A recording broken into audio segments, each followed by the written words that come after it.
ശ്രദ്ധിക്കണം, ഇറാനുമായി യുദ്ധം നടന്നേ തീരൂ.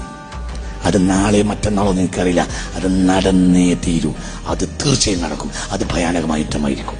ആര് പറഞ്ഞു? മുഹമ്മദ് മുസ്തഫ. ആ യുദ്ധം അവസാനിക്കില്ല.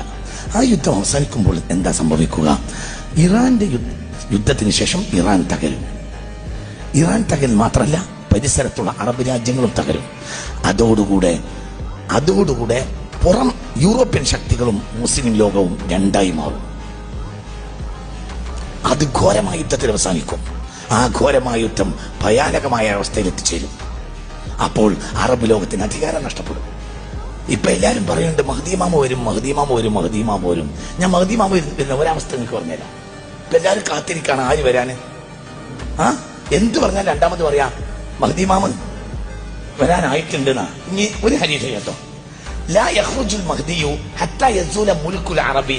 അറബ് രാജ്യങ്ങളുടെ മൊത്തവും അധികാരം നഷ്ടപ്പെടാതെ മഹ്ദി പുറത്തു വരികയില്ല.